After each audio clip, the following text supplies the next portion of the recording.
السلام علیکم ورحمۃ اللہ وبرکاتہ. اعوذ باللہ من الشیطان الرجیم. بسم اللہ الرحمن الرحیم. درود پاک پڑھیں. اللہم صلی علی سیدنا مولانا محمد وعلی آلہ وصحبہ وبارک وسلم علیہ صلاۃ وسلام علیک یا رسول اللہ صلی اللہ تبارک وتعالی علیہ وآلہ وصحبہ وبارک وسلم علیہ.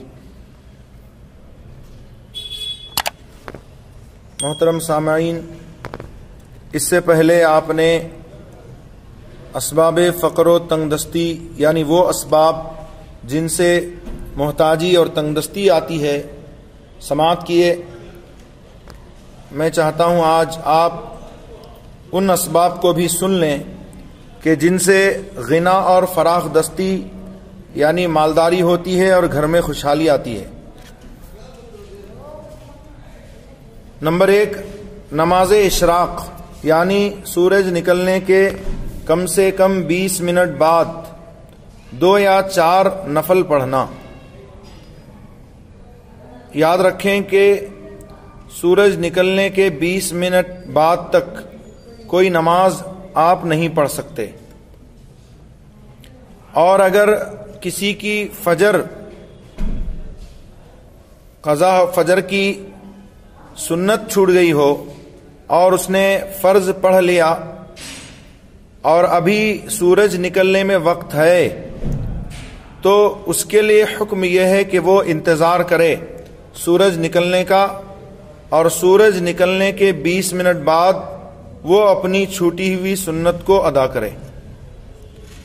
ایسا نہیں کہ جماعت سے فرض پڑھنے کے بعد وہ اپنی چھوٹی ہوئی سنت ادا کرنے لگے، بلکہ فجر کی سنت کا یہ مسئلہ ہے کہ اس کی تاکید قریب بواجب ہے.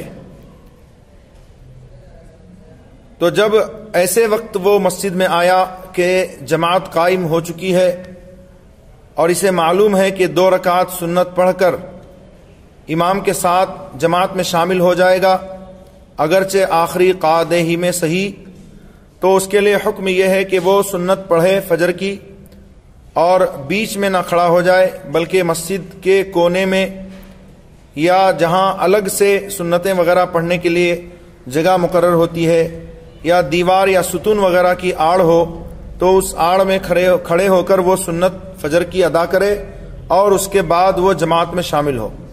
اور اگر اسے معلوم ہے کہ جب تک میں سنت سے فارغ ہوں گا تو جماعت ہو چکی ہوگی، تو اس کے لیے حکم یہ ہے کہ وہ جماعت میں شامل ہو جائے، پھر اپنی چھوٹی ہوئی اس سنت کو سورج نکلنے کے 20 منٹ بعد ادا کرے. نماز اشراق کا وقت بھی یہی ہے کہ سورج نکلنے کے 20 منٹ بعد نماز اشراق پڑھی جائے. اس سے گھر میں غنا، فراخ دستی اور خوشحالی آتی ہے. چاشت کی نماز کی پابندی کرنا. دولت بے زوال میں لکھا ہے کہ 2 چیزیں کبھی جمع نہیں ہو سکتی، مفلسی اور چاشت کی نماز. یعنی جو کوئی چاشت کی نماز کا پابند ہوگا کبھی مفلس نہ ہوگا. ایام بیض یعنی ہر مہینے کی چاند کی 13، 14 اور 15ویں تاریخ کو روزے رکھنا، تو اس سے بھی گھر میں برکت ہوتی ہے، مالداری ہوتی ہے، فراخ دستی آتی ہے. فتوح الاوراد میں منقول ہے کہ تجربے سے یہ بات ثابت ہو چکی ہے، جو کوئی ایام بیض کے روزے رکھے اس کے رزق میں وسعت ہوگی، دنیاوی آفتوں سے محفوظ رہے گا اور دونوں جہاں میں برکتوں سے مالا مال ہوگا. سورہ واقعہ کا ہمیشہ بالخصوص مغرب کی نماز کے بعد پڑھتے رہنا. حدیث پاک ہے، آقا کریم صلی اللہ تعالی علیہ وسلم ارشاد فرماتے ہیں کہ جو روزانہ رات میں سورہ واقعہ کی تلاوت کرے گا تو اس کے گھر میں کبھی فاقہ نہیں ہوگا. مردوں کو اول وقت فجر میں سنت فجر اپنے گھر پڑھ کر فرض نماز کے لیے مسجد میں جانا کہ بعض روایات میں آیا ہے کہ جس شخص نے فجر کی سنتیں اپنے گھر میں پڑھیں اللہ تعالیٰ اس کا رزق کشادہ کرتا ہے. اس کے اعزا و اقارب کا جھگڑا اس سے کم ہو جاتا ہے اور اس کا خاتمہ ایمان پر ہوتا ہے۔ سبحان اللہ۔ نماز پنجگانہ کے لیے اذان کا جواب دینا اور اس کا احترام بجا لانا کہ لیٹا ہوا بیٹھ جائے، اوراد و وظائف بلکہ قرآن کی تلاوت بھی روک دے، سر پر ٹوپی دوپٹہ ڈال لے، دوپٹہ عورتوں کے لیے، ٹوپی مردوں کے لیے، سر پر ٹوپی دوپٹہ وغیرہ ڈال لے، ہرگز دنیا کی کوئی بات نہ کرے کہ ایمان میں خلل آنے کا اندیشہ ہے۔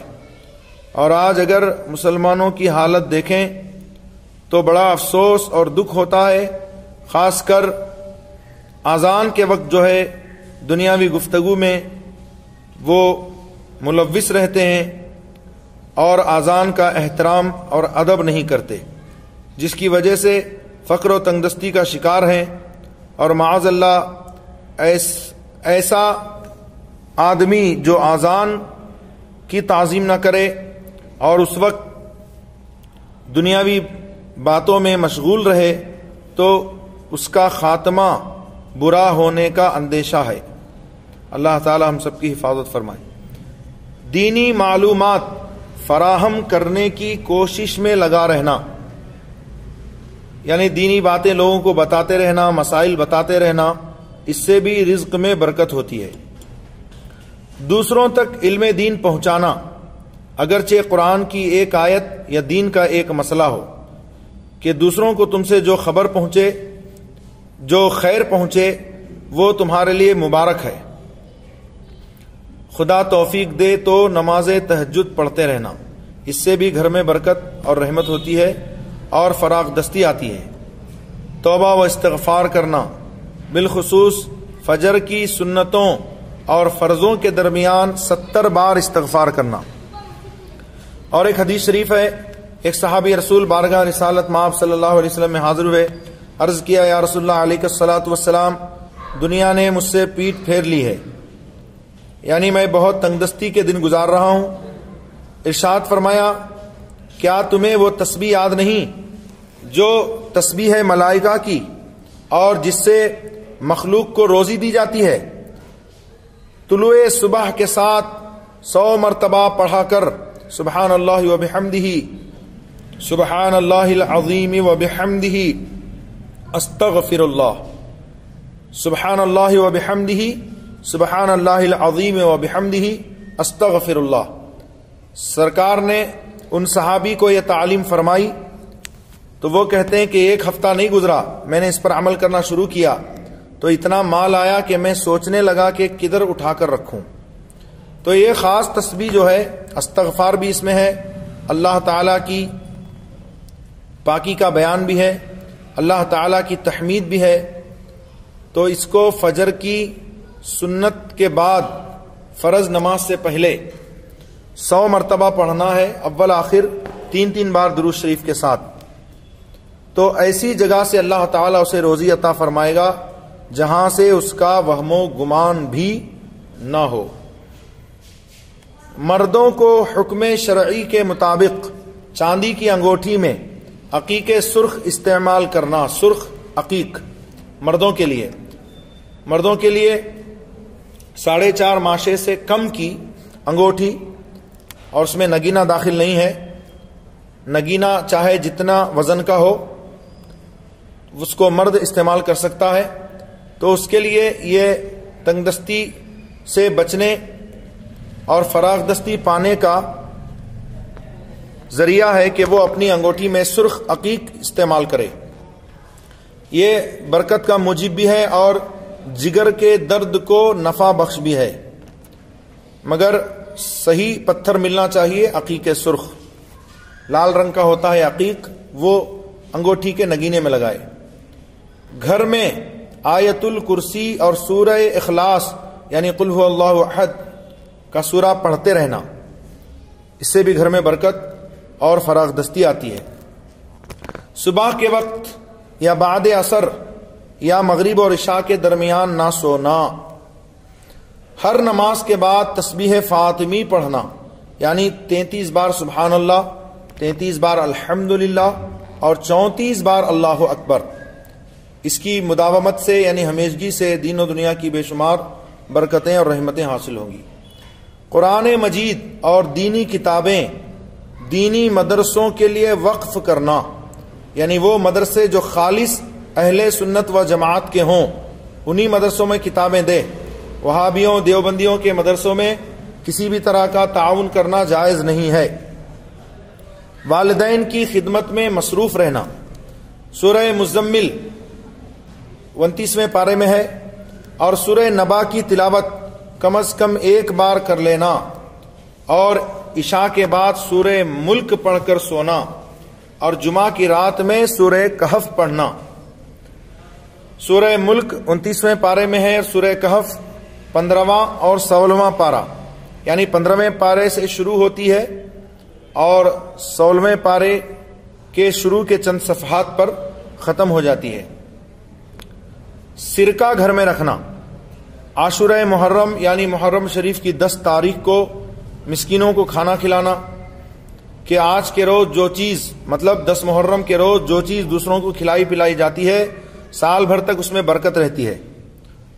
آقا کریم صلی اللہ علیہ وآلہ وسلم نے ارشاد فرمایا، من وسع علی عیالہ یوم عاشورہ وسعہ اللہ سائر سنۃ، یعنی جس نے محرم شریف کی 10 تاریخ کو اپنے اہل و عیال پر کھانے میں کشادگی کی تو سال بھر تک اس کے گھر میں کشادگی رہے گی، کھانے میں برکت رہے گی۔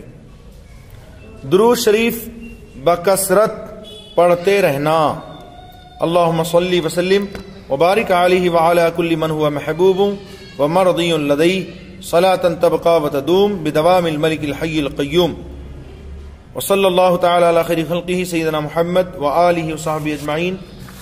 استغفر اللہ ربی من کل ذنب واتوب الیہ، لا الہ الا اللہ محمد رسول اللہ صلی اللہ علیہ وآلہ وسلم۔ امید کرتا ہوں آپ حضرات یہ درس خود بھی سماعت کریں گے اور دوسروں تک شیئر کریں گے۔ فجزاکم اللہ تعالی احسن الجزاء۔